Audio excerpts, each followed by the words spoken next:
Welcome back to Dramatic Evaluation. In this video, I'm going to be talking about the, I think, Shudder original movie, Good Boy. Please hook me up and like the video, subscribe to the channel, and please leave a comment. So, spoiler alert, I'm going to be talking about this movie, details about this movie. So if you don't want to have things spoiled, watch the movie first before you watch this video. So let's get right into it.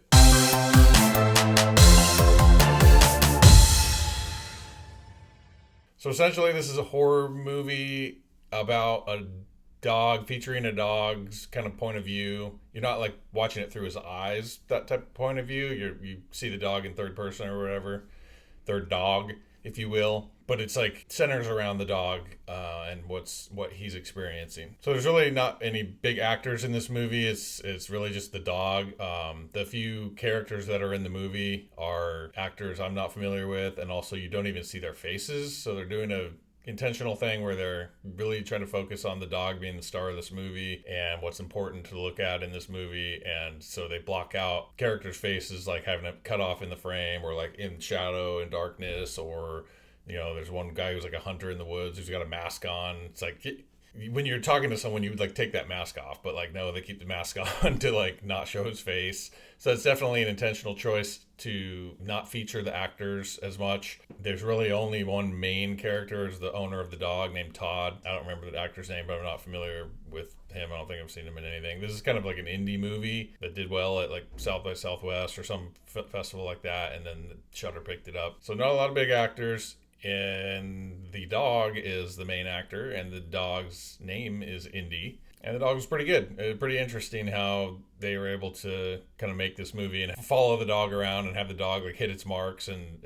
stop at certain points and do what it needs to do within the framing of the shot and following it with the camera and stuff like that. So it was pretty cool. It's obviously very visual because obviously the dog doesn't talk. And there's just not a lot of dialogue. There's, the owner saying stuff here and there, or like flashbacks where, other characters are like saying something here and there, but ultimately more visual and less dialogue driven movie. So there's this shadowy mud covered figure that appears throughout the movie. That's, before I kind of get into just running through the plot, that is, I think my take is metaphorically, it's kind of like a metaphor for death. Coming for this guy, and you'll see what I mean when I get into laying it out, but that's just kind of a heads up. This shadowy, muddy covered entity is sort of stalking the dog and the owner. Very quick, by the way, very quick, easy, short movie, 74 minutes. I don't even know if that qualifies as a movie. I thought the like minimum was like 80 minutes unofficially, but so yeah, hour and 15 minutes or less to get through that. Pretty engaging all the way through too. You're kind of wondering what's going on or what's going to happen next, so you're not like bored, and the movie moves quickly, obviously in part because it's only 74 minutes. So this movie is about a guy. He's sick, seemingly terminally ill. He goes to a secluded house with his dog. It's his grandpa's house, who had passed away and left him the house. So he goes there. It's out in the woods. The dog is kind of seeing and hearing some weird stuff. He sees kind of a shadowy figure out in the woods. Hears dog whimpering from the basement, stuff like that. So he's just kind of like, you're kind of not sure what's actually happening in real life, or if the dog's like hearing or seeing things or envisioning things that aren't there. The guy is like progressively getting worse. He's getting more and more sick. His sister is kind of calling him and trying to check in on him, and he's sort of avoiding that and just kind of like living out his final days in this house out there. Just kind of knows, and you see in flashbacks too, like doctors telling him like it's too late, like whatever the illness is, it's too advanced. Unfortunately you're done, man. Like it's gonna be done for you. So he kind of seemingly knows that that's the case and is sort of going to this house, I think, to just live out his final days with his dog. And he kind of just gets more aggressive as the dog is seeing more and more of this kind of like shadowy mud man figure and having these like experiences where the dog's kind of tripping, and the owner is getting more aggressive, kind of like pushing him away at one point when the dog's trying to like comfort him. And I think that is just kind of the evolution of his illness and kind of the illness, death kind of coming for him and overtaking him and just kind of making him react that way, or the dog's perception of him being that way, I guess. At one point the dog sees like a vision. It's like a dream or a vision or something of the grandpa previously who was sick, seemingly with the same illness that the owner Todd has, and the grandpa's dog kind of being with him and being all concerned and trying to be there and comfort him. You see the grandpa's face for some reason. You don't see anyone else's face, like I mentioned, but as the grandpa's kind of dying, you see his face, which actually is kind of interesting now that I'm thinking about that for later on in the movie. Just remembering here that the grandpa was kind of dying in the moment, and you see his face. And then so there's just some more scenes of the dog kind of like has a dream at one point where he hears him whistling down in the basement. He goes down there, and it's the owner down there, and then he like creepily jump scare runs up the stairs and attacks him, but it's a dream. He wakes up. So there's just kind of more of that. The dog tripping with seeing this entity, this shadowy mud man thing around. Also, one point the dog is being like held by the owner, like after waking up from a dream, and the owner's like hand, like you see like his hand kind of morphing into the mud man. I think it's kind of like death starting to like overtake him a little bit, and he like bites the owner's hand. So, by the way, there's a Christmas parade setting up outside of my house, like literally right there. So, if you hear them talking and the music on their gigantic speaker system out there, sorry about that. I have to record this right now, so it's what it is. So, yeah, so the Mudman's really like starting to overtake the owner in these kind of scenes that are kind of like, I'm not really even sure, like, is this real that's happening? Is this what the movie's presenting to us? Is like metaphorically, I think death is starting to overtake this guy. He chains the dog up out front, like chained to a dog house out front of the house, and then he's like inside, like coughing up blood. You see like the lights flashing and stuff. The dog's just tripping and all concerned. So the dog then there's like a scene of the mud hand comes out of the ground inside of the dog house and like jump scares the dog. It's trying to like pull the chain of the dog. Ultimately, the dog like charges into, like he had gone out of the doghouse, charges back into the doghouse, like rolls it over, and is able to break the chain off, so he's able to like get free. And he goes around the house and he finds a exterior entryway to that basement where he was hearing and seeing things earlier inside the house. And he kind of goes down the stairs and sees the old dog's skeleton, like the grandpa's dog's like withered away skeleton down at the base of the stairs. So then you see the owner kind of really struggling in bed, and he's like tripping and like just like, oh, I can't breathe. Looks, he hears like thumping footsteps. He looks and sees like mud footprints like coming towards him.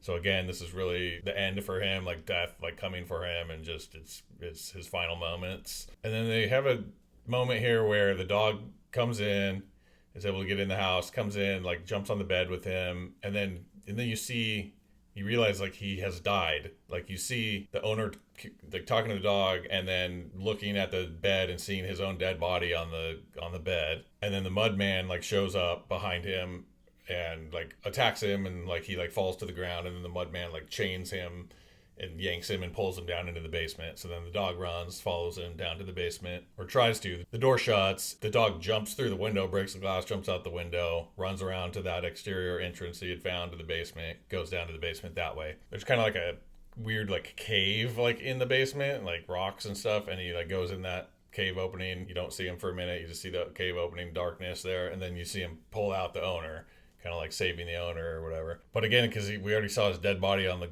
bed, this is like not the owner, ghost entity of the owner, I don't know. But you then see the mud man kind of show up, walks toward the owner. He sort of like transitions and morphs like into the owner. So the owner, Todd, is becoming death, the mud man. And in his final moment there, he kind of like tells the dog, like, you can't save me. The dog's trying to be a good dog. He's like, you're a good dog, but you can't save me. Like, it's over for me. And then weirdly says, stay here. Like, but you need to stay here. So I'm not sure what the deal is with that, but it seems like that's the same situation with the grandpa, where the grandpa probably had the same situation down here. Death pulled him down into the basement, and he told the dog to stay there. The dog, being loyal, being a good dog, stayed there and then died. And that's why you see its skeleton down at the base of the stairs in the basement. So it's like this creepy, haunting death has taken Todd, the owner, and is now trying to, I guess, trick or lure the dog into the same fate, to stay there and die himself, I guess. And then it cuts to, however long later, like the next morning, and the sister shows up at the house and is like looking for him and opens the cellar door, and you see the dog there, and she's like, oh, like, come on, come on. She's like calling the dog up. You see the dog look back like, oh, should I stay? He told me to stay. And then ultimately, no, turns and runs up the stairs to the sister, and they go and leave the house. So the dog escapes that fate and does go on to survive. So it gets real metaphorical. This is not really what I was expecting or hoping for. Not really my type of thing with the being overly metaphorical like this. I always prefer just like a straightforward story. That's why my favorite types of horror movies are slashers. Just like show me people getting murdered and a thing and people having to survive, and just like factual, this is what it is. I don't like dream sequences. I don't like metaphors. I can. It's fine. There's plenty of stuff that I do like that has that stuff. But I'm just saying I prefer, ultimately, a straightforward story. All that to say, like, this was still pretty good. Like, I'm definitely glad the dog lives. It's funny, I was worried going into it. I was like, I don't know, am I going to watch a movie here where the dog dies? But I did see after the fact, looking at something about this movie, that they, like, announced before the movie was released, they announced, yes, the dog lives, don't worry about it, to kind of assuage people's fears or concerns of like, I don't know if I want to watch that movie because I don't like it when dogs die in movies, which is exactly what I was thinking, but I went and watched it anyway. But that's funny that they released that so that people wouldn't trip and just would watch the movie, you know?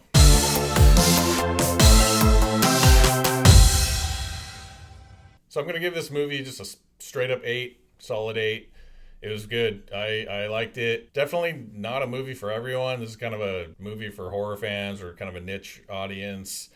It's not like a blockbuster popcorn movie that is meant for everyone, I don't think. I can see some people watching this and not liking it at all, and I can see a certain type of person watching this and thinking it's great. If you're watching it through that lens and you're a fan of that kind of thing, it is good. It was a pretty well done movie, interesting for sure, especially for an indie movie. Well done for an indie movie anyway.